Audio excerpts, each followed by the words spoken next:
Welcome to Wild Side, your wild true crime podcast. We're your hosts, who are sisters, storytellers, and truth seekers. I'm Bailey, a therapist who is fascinated by all weird and dark human behaviors. And I'm Chelsea, an educator here to unearth the facts behind the cases. We cover true crime because some cases are just too dark to forget, and others are too wild to ignore. We're so glad you're here, so buckle up and enjoy the ride. What's up, Wildsiders? We're back. Happy Wednesday. I hope you all are well. Hope you're happy, healthy. And we just wanted to kind of give a little quick disclaimer. We should be getting back into interviews here pretty soon. We've got a couple things in the works. We have one recorded. I just have to edit through it. So be patient. Hopefully within the next week or so, we'll be able to kind of get back into the groove of that. Right, Chelsea? Yeah, absolutely. So before we start today's case, we're just going to kind of jump into it because this is a lot. This is not your typical true crime case. But before we start, I really wanted to give a really quick content warning that the case today involves a lot of themes of suicide, a lot of gun violence, and the loss of loved ones. So if that is something that is not your cup of tea, that is totally okay. There's a lot kind of in this. It's a 7-layered dip, right? Grief, stigma, lots of difficult things. If it feels too much, that's fine. Take care of yourself, skip through it. And of course, if you or someone you know is struggling, we will always plug in crisis resources in the show notes. Yeah, absolutely. Y'all can tell that Chelsea's ready to get down to business. I don't know. It always makes me a little uneasy covering these types of cases, just because it's sad. But again, it's just we had to brief our kids at school and talk about, if you see something, report it. If you hear something, report it, because every year we lose a student to, some sort of self-inflicted violence. So it's just sad. It is sad. And this case is sad, and it's tragic in every way that it can possibly be tragic. And so we're just going to kind of, dive right in. We might have to take some woo-saw breaks as we go through it, but we're gonna do it. Yeah. You ready, Chelsea? I'm ready. You ready, guys? Let's do it. Vidalia, Georgia, April 2008. It was a Tuesday morning, the kind that barely stirs the air. A sky stretched pale blue over quiet streets, the smell of cut grass still damp with dew. Inside a modest home, a 69-year-old man rises with the same steady routine he's kept for decades. Neighbors know him by his easy charisma, and he's the kind of man who never passed through town without a handshake or a smile.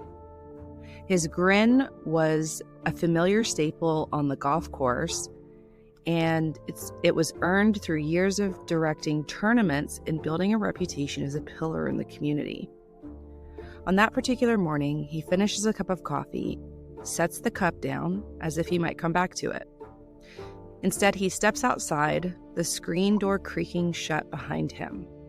He walks across his yard, past the quiet hum of spring insects, towards a small utility shed he had built with his own hands. The shed itself was nothing special, just wood planks worn by Georgia rain, a tin roof that pinged in the heat. But when the man pulled the door shut behind him, it became a place where his story ended. Minutes later, the sharp crack of a shotgun shattered the calm, a violent sound and totally out of place, jarring a neighborhood. Within minutes, neighbors gathered at their windows, and moments after that, police started to arrive, stringing tape across the lawn and stepping carefully through the shed. They will bag and tag, marking the evidence, cataloging the familiar tools of an unfamiliar horror. By the next morning, the local paper will print a short notice. Another life lost, another small town rattled by tragedy. But this wasn't just another suicide. This man's death would not stay a local headline, because inside of his chest was a secret, a transplanted heart that once beat for another man. And inside that home sat a wife whose past carried an echo so uncanny it would ripple far beyond little Vidalia. A haunting symmetry that made the ordinary shed in a quiet southern town the center of an international mystery. Small towns are good at grief. They've practiced it like ritual for generations. They know the scripts, obituaries that read more like church bulletins, the newsprint, written in a cadence of hymns and polite omissions. They know the gestures, foil-covered casserole balanced on doorsteps, warm bread wrapped in tea towels, and condolence cards tucked into mailboxes. And they know the whispers, quiet speculations at the grocery store checkout line, murmurs passed in the church parking lot, side-eyed questions softened by the phrase, "Oh, bless their heart." In Vidalia, sense-making started with the word why. Why now? Why him? Was it financial stress gnawing at the edges of a reputation? Was it illness, an old sickness come back to claim what it nearly took years before? Was it the familiar strain of a troubled marriage, heavy silences and slammed doors behind drawn blinds? The community wanted an answer that fit neatly into one of those boxes. That way they could mourn and move on. But before the town could settle into its routine explanations, outsiders arrived, reporters with sharpened pencils and long-distance area codes. They began tugging at the man's history, and what they found didn't stop at Vidalia's city limits. The thread unraveled into something darker and really kind of strange, almost novelistic in its symmetry, because this wasn't the first time a gunshot had ripped through a family tied to this address. Look back 13 years and 100 miles north, and the pattern emerges. Another man, another gun, another family shattered. Two houses tied together by the same heart.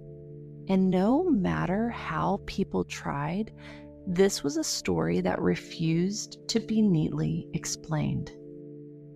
The man who died in that shed in Vidalia, Georgia, wasn't a stranger to anyone. His name was Remus Thomas Sonny Graham, went by Sonny, and in Hilton Head circles, everyone knew him. As a fun fact, you guys, I spent most of my professional career working on Hilton Head Island, so this is a very local case to us. Sonny was the man with the broad golf course grin, the firm handshake that said you mattered, and he was a director who kept tournaments running like clockwork. Sonny was gregarious, dependable, the type of man who thrived on movement and energy. But unfortunately for Sonny, in the mid-90s, life really blindsided him. A virus crept into the muscles of his heart, stripping away the stamina piece by piece. The man who once strode confidently across manicured greens now found himself winded by a short walk, tethered to machines, counting each beat of his failing heart. Imagine that shift from breadwinner to organizer to patient. From living for the next season's tournament to wondering if you'll live to see another Christmas. Mortality wasn't abstract for Sonny. It was sitting at the foot of his bed, night after night, daring him to hope. Doctors placed him on the transplant list, and his life became a vigil. Every ring of the phone could mean salvation or silence. Because a transplant call requires two truths: for someone to live, and someone else must then die. So then, as fate would have it, in March of 1995, a call came. A perfect match for a heart was waiting for him just up the road in Charleston, South Carolina. He didn't know whose heart it was, only that it was strong enough to save him. You hear heart transplant, and you think miracle, right? Like he gets a brand new life and everything's back to normal. But I imagine it's not that simple. You know, I'm always curious to what might someone be carrying that's really tough to deal with when it comes to this. Like the hidden weight someone like Sonny carries when his second chance comes at the cost of another person's death. Yeah, I think that is kind of something that isn't discussed enough. And one of the things that we're doing maybe a little bit differently on this episode, you guys, is we're giving a lot of context because I think this is a really intense case with a lot of crazy pieces. And just understanding the nuances around it, I think helps us kind of process everything. You know, what's interesting about this is transplant survivors often kind of have to walk a line between gratitude and guilt. It's really the epitome of survivor's guilt, right?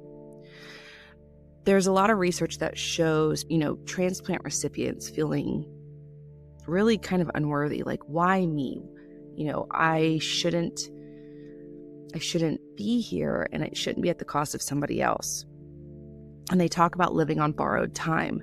And that guilt can really spiral into depression, anxiety, or even self-sabotage. And you know, it's just this perpetual awful feedback loop. And then there comes the whole identity, right? Recipients sometimes described feeling that part of them no longer feels like it belongs to them, that they've absorbed another piece of another person. And it's kind of referred to as this concept of cellular memory, that, you know, organs have its own kind of collective cellular memory. A lot of science doesn't really support it. It says it's a myth, but the subjective sense of altered identity is very real. For Sonny specifically, that tension was really magnified. He was nearly 70 years old, yet he carried the heart of a 33-year-old man. He would later joke that it had done wonders for his libido, but underneath the humor was still this kind of paradox that he was facing. He was both an older man facing the end of his life and someone suddenly infused with youthful vitality. And that clash can really create enormous psychological strain. You're grateful to be alive, but uncertain of who you are anymore. Yeah, you know, and the craziest thing to me is how many things have to work to make it work. Oh, I know. It's crazy. Right? It's almost serendipitous, but with a really heavy undertone. And a transplant is never about one person, right? Which we've talked about. It's this massive network. It's hospitals, it's registries, it's doctors, it's all of the, and all of this is overseen by the United Network for Organ Sharing, or UNOS. And they're the ones balancing biology and geography, urgency, and they really are the ones who get to decide who gets that next chance. So Sonny, his perfect match wasn't some twist of fate. It was really much more bureaucratic, right? Than it was biological or by chance. Yeah. And it makes me think of it always, anytime I think of transplants, I always automatically think of the movie John Q. You know, like his, oh yeah, where he takes over the hospital, and I just can't imagine the emotions that go into it. And one of the things that really gets me in this case is Sonny's donor came from a small town in South Carolina. And it's this idea that a rural family's loss was pulled straight into this bigger machine of urban medical care. And for Sonny's family, his survival wasn't about his own victory of getting a new heart and giving a second chance. Fortunately/unfortunately, however you want to look at it, it was tied inseparably to another family's grief. His new life was part of a much bigger story, one where survival always comes at the cost of someone else's life. And I can't imagine the difficult dynamics and complexities of emotions that go into that. That someone else was 33-year-old Terry Cottle, and he was a man determined to make something of himself.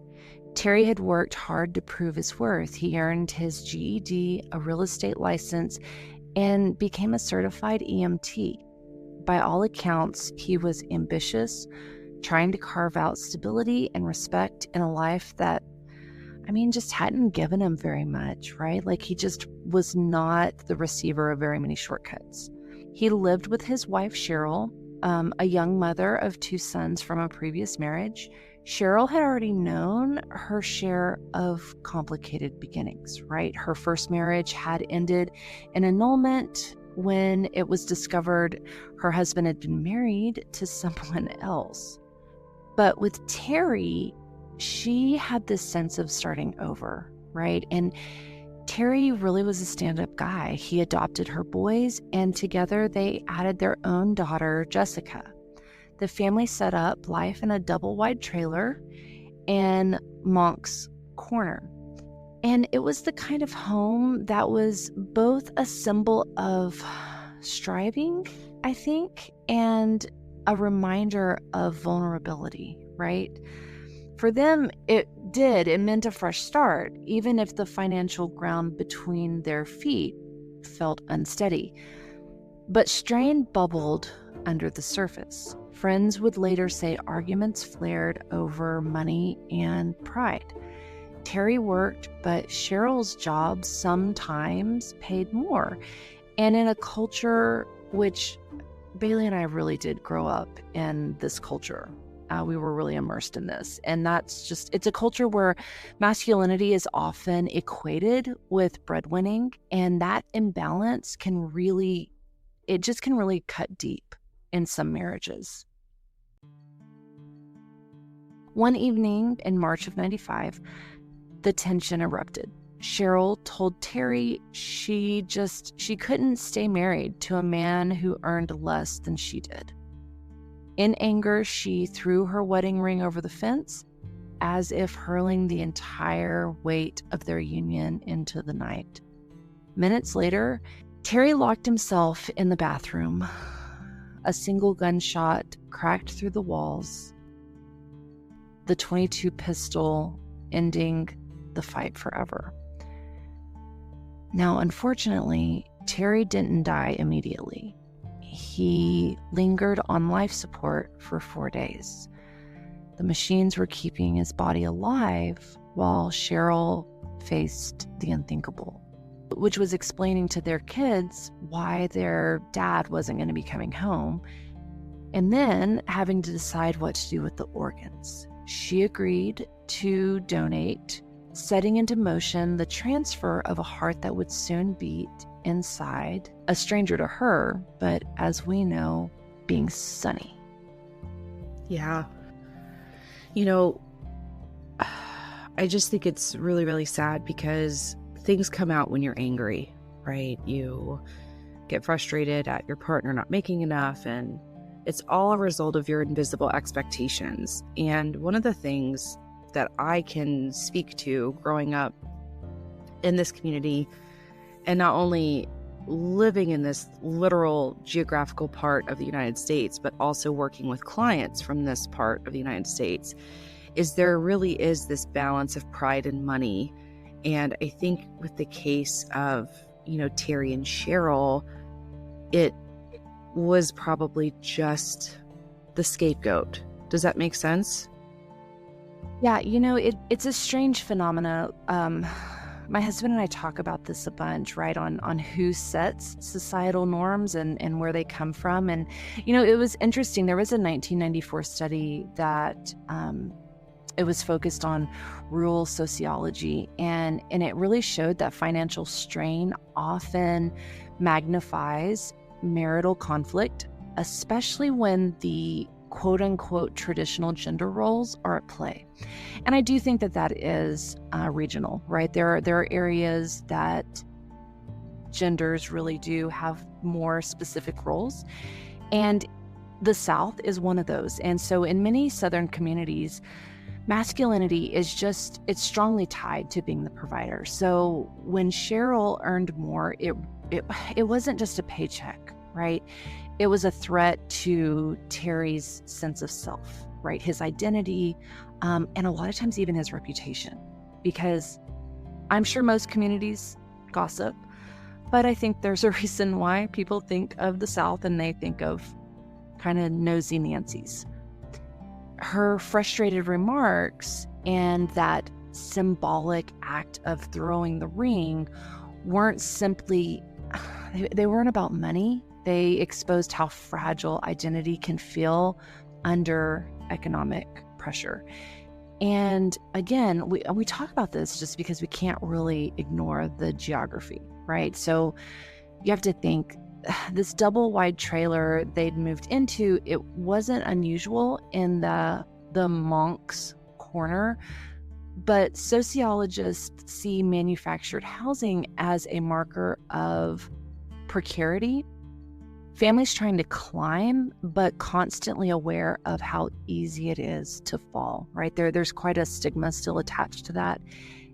Terry's achievements, he had his GED, EMT certification, and his real estate's license. It showed effort, but they hadn't yet translated into long-term stability. And that instability mixed with the cultural script about gender and worth, it just really created a volatile atmosphere for them. Yeah.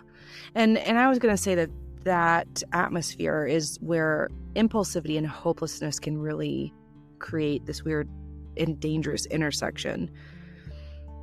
From a clinical perspective, suicide often comes not from a single moment of despair, but from a buildup of stressors that suddenly feel unbearable. And for Terry, the fight with Cheryl may have just been the straw that broke the camel's back. Not because of the words themselves, but because they cut into, some underlying belief systems. Maybe I'm not good enough, or I'm not a good enough provider, or what have you. And this is referred to as cognitive constriction, when the mind narrows, blocking out all the solutions but one. Add a gun in the bathroom cabinet, and the gap between thought and action becomes tragically small, And unfortunately, that was the end of the situation for Terry. But I'm sure you guys are thinking, what's going on? We've got these two really horrific situations, and this is where the miracle connection happens.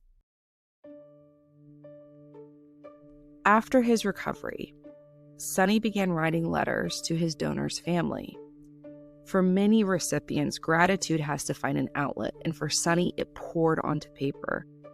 Thank yous written to strangers whose loss had become his life. The letters didn't stay anonymous forever. Eventually, the two families wanted to meet. And so eventually, Sonny and Cheryl decided to meet. And they did. Sonny would go on to say, as soon as he met Cheryl, he said, I couldn't take my eyes off of her. And it was more than infatuation. In Cheryl, he saw the human face of his survival, the woman who had lost a husband so he could go on living. So to Sonny, Cheryl wasn't just a widow, she was living proof of the sacrifice that gave him a second chance. You hear that, and it really does sound like fate, like this love story waiting to happen. But, I don't know, Bailey. I just can't help but wonder what's going on in the mind of somebody like Sonny when they meet the person who's tied to this survival in such a powerful way, right? Like that's a hard one for me to wrap my brain around. Yeah. So this is actually something that I didn't really know. I actually just kind of learned this with doing some research around the case. But this is literally what psychologists define as meaning binding. So when you've gone through a life or death experience, you need an anchor, something to help you make sense of why you're still here. And in this case, for Sonny, Cheryl wasn't just a beautiful person that he was attracted to, the potential partner. She was the symbol of his survival. And so it intensifies this feeling, right, of attraction and falling in love. And for Sonny, falling in love with Cheryl may have felt less like a choice and more like destiny. But there's kind of a soft underbelly to this meaning binding, right? The danger is that it ties your entire sense of purpose to one relationship. And if that one bond is strained, it can feel like the very meaning of your life is unraveling. And so by 2004, fast forward, Sonny and Cheryl got married. Isn't that wild? Yeah. I mean, it's almost like a Romeo and Juliet, like these star-crossed lovers type of thing. Yeah. I mean, it was tragic. Cheryl's married to Terry, and he unfortunately takes his life by suicide. His heart gets donated. Sonny's heart is failing. He gets Terry's heart, expresses his gratitude to the man in the family that saved him, and then falls in love with the widow. I mean, it's like a book, right? Yeah, it's stranger than fiction. To the outside world, it was a storybook romance. The widow of the donor united with the man carrying her late husband's heart. Neighbors talked about it in hushed, reverent tones, and local papers ran it as the miracle. And soon it spread way beyond Vidalia, and everybody was just completely surprised and in awe of what had transpired.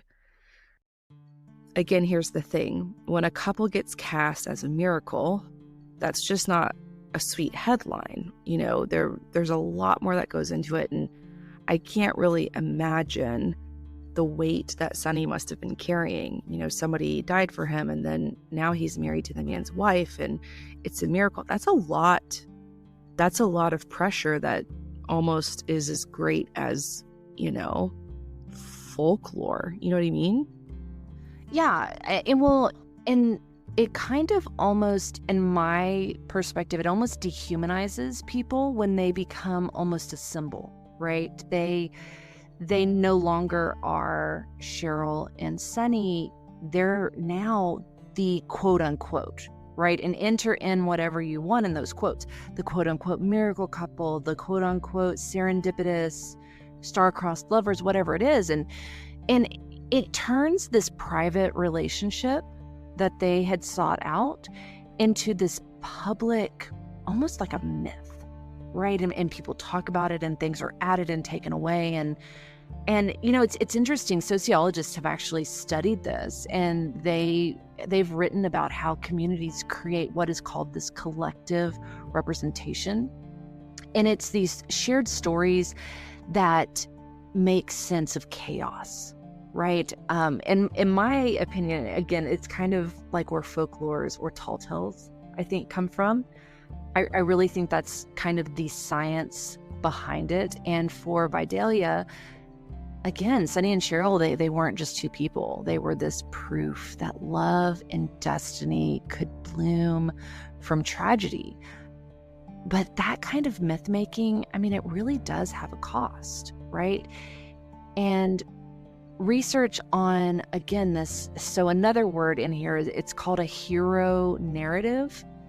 And that shows that when individuals are framed as symbols of resilience, they're stripped of the right to be ordinary. And I think if you let that sit in, everybody can agree, right? If you've ever had that spotlight put on you, it really does, you become very vulnerable, right? You become very exposed. Every disagreement, every hardship, every moment of sadness gets hidden behind the performance of perfection, right? And for Sonny and Cheryl, that meant their real struggles. And I mean, think about these struggles. They're blending families, they're managing finances, they're navigating the weight of this shared history. And that just, it couldn't be acknowledged openly. Who are you going to talk to, right? And if you do talk, and if anybody hears it, it's like another chapter in this saga. Instead, they had to live inside the parable the world wrote for them. And the tighter that myth wrapped around them, the less room they had to really just be Sonny and Cheryl.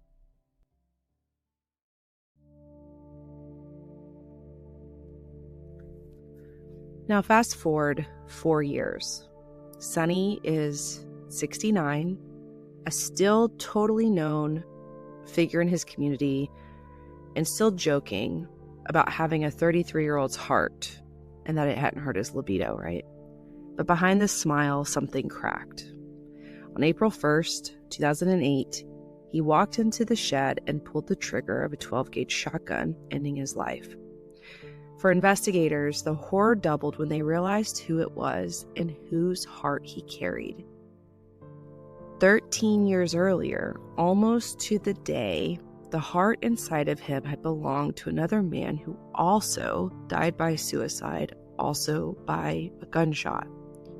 Sonny hadn't joined the list of self-inflicted deaths of Georgia. He replicated the very manner of death that made his transplant possible. The public leapt to supernatural explanations, the cellular memory or a cursed organ or destiny. But, for those of us who study trauma and depression, recognize a very different arc in this story.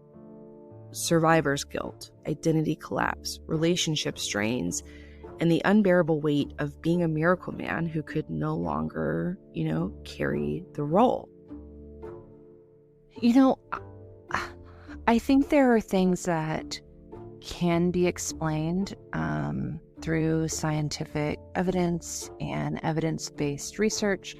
But there is always an element, right, even in the field of science, that is just a phenomena. Like you just can't quite explain it. And the thing for me that keeps kind of looping in my head is the fact that he died almost on the same day, right? So, and I don't know, did he know when Terry had taken his life? Was it symbolic to him? I don't know, right? But I really think that in itself is really bizarre. And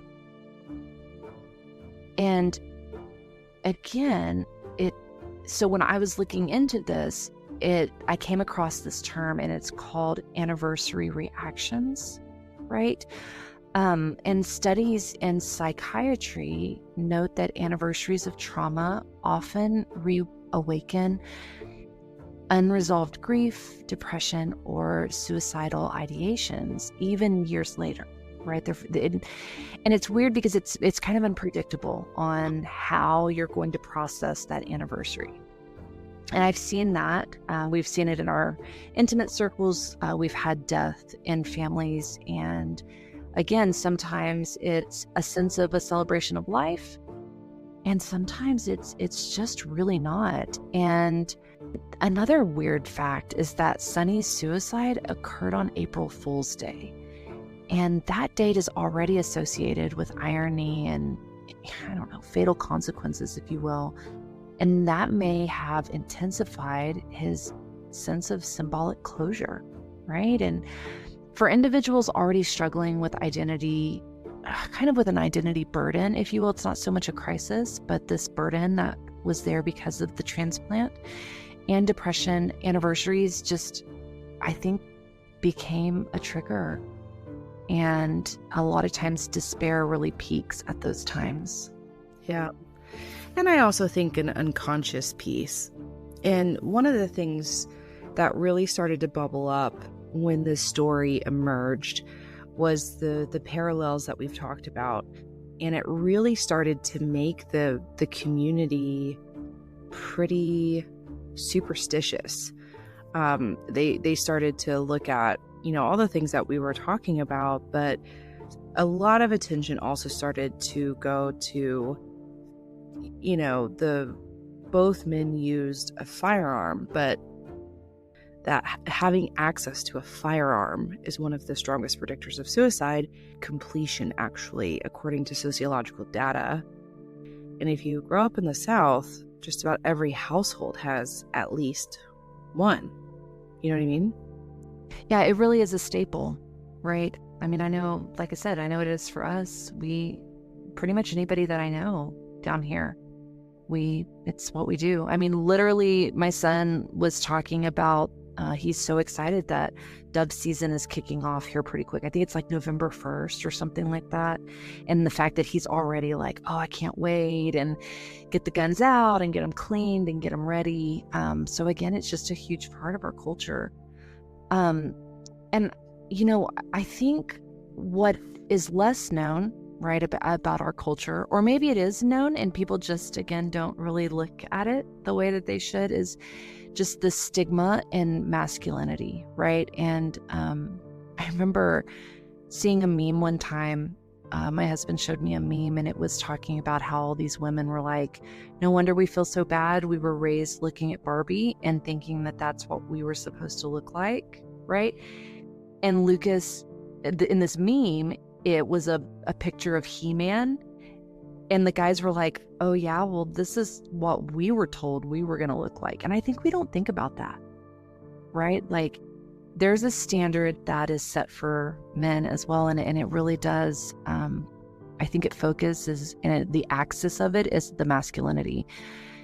And, suicide prevention is also shaped, again, by cultural expectations around masculinity. And so there was research done on rural men back in 2016, and it showed that self-reliance, stoicism, and the stigma against seeking mental health care contributed significantly to higher suicide rates. And for Sonny, being a well-known community figure and a symbol of survival may have amplified this pressure to not seek help.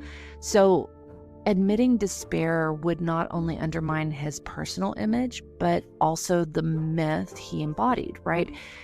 And thus the cultural expectation that men, quote unquote, tough it out, or you pull yourself up by your bootstraps, became a barrier, I think, to intervention. Yeah. And I can speak firsthand, again, to this specific subset geographically for this community. I've heard it. I've worked with clients from Moncks Corner, from Somerville. Somerville is my favorite place to go to when I lived up there in that area. So this is a very, very familiar area for me, and this is super true. Now, the other piece that we shift into is after Sonny's suicide, Cheryl was left with a lot of attention. This was a woman who had been married to the first man who committed suicide, and then ended up marrying the recipient to her deceased husband's heart, who also committed suicide on their property. And I think what happened at that point is, after Sonny's death, Cheryl really became a central focus in this story and the media frenzy, and she really became the focus of blame. After his death, gossip and tabloid coverage, just swirled around Cheryl, and I think it's one of those things that somebody always wants to have a bad guy. It helps our brain rationalize the craziness that we're experiencing. And unfortunately for Cheryl, that was her. Women in repeated tragedies are often framed as cursed or culpable regardless of any sort of evidence. Cheryl became a repository for collective discomfort, all while systemic factors like mental health, stigma, access to guns, and anniversary reactions were completely ignored. By focusing the blame on the widow, the community absolved itself of the responsibility for the conditions that enabled the tragedy. And that's the tragedy, isn't it? Hearts don't carry curses, but people carry stories, and cultures carry, I don't know, what do they carry? Expectations. A lot of times unreasonable or unobtainable expectations. Sonny wasn't doomed by Terry's heart. He was weighed down by the myth wrapped around it, by silence, by stigma, by the expectations that he had to be living proof of a miracle. In the end, it wasn't fate that killed him.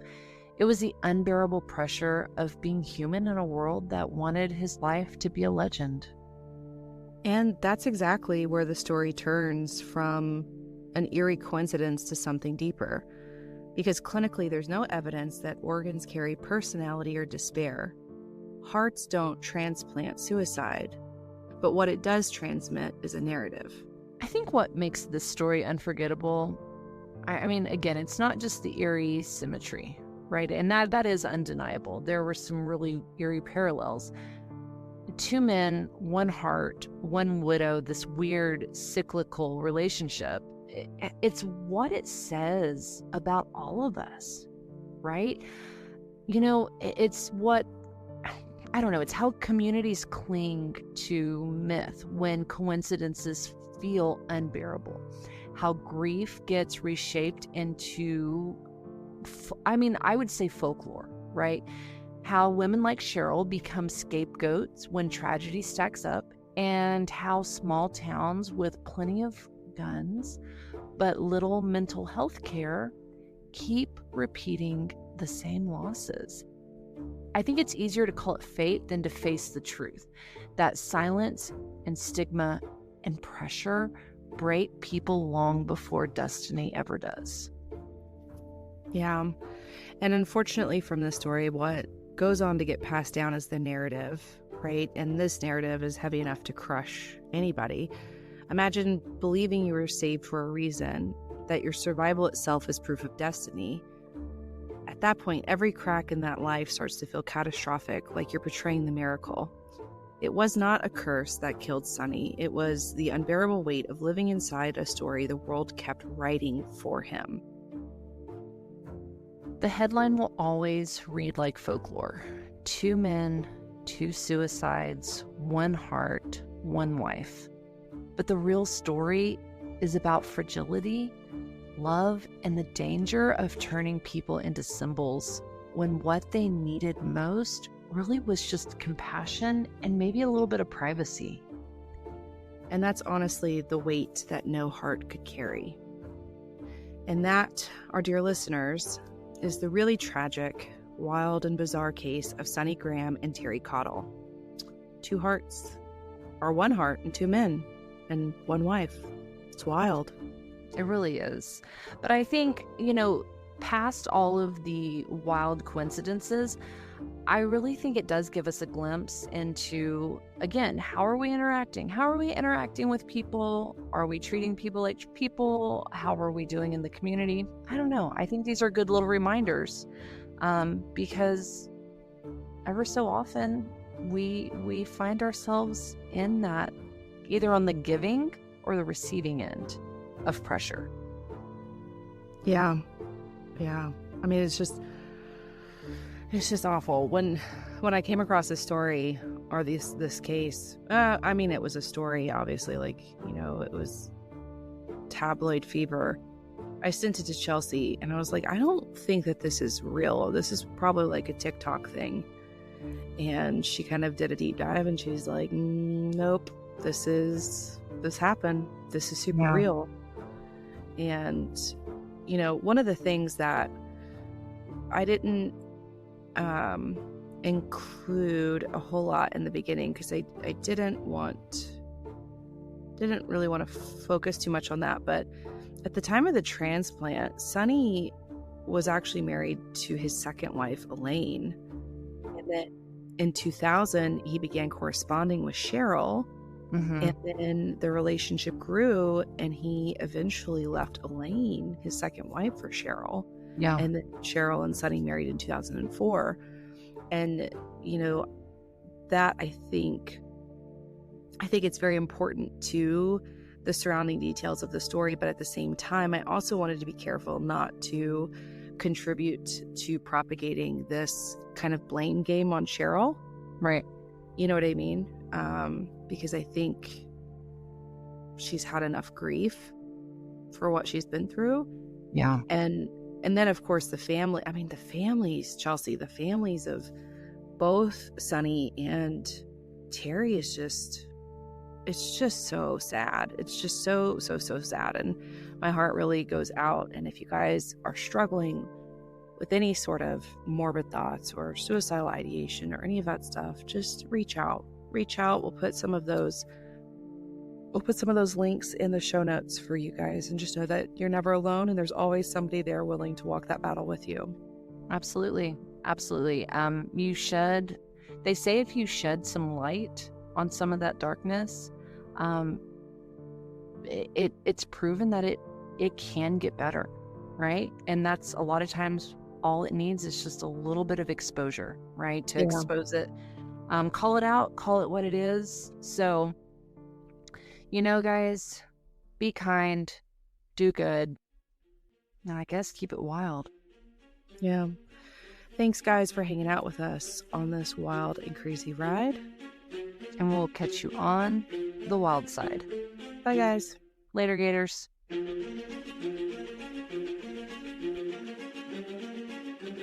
Hey, Wildside Tribe, don't forget to follow us on Instagram and Facebook at Wildside Podcast. Make sure to tune in on Wildside Wednesdays. New episodes will drop each Wednesday at 6 a.m. Eastern Standard Time.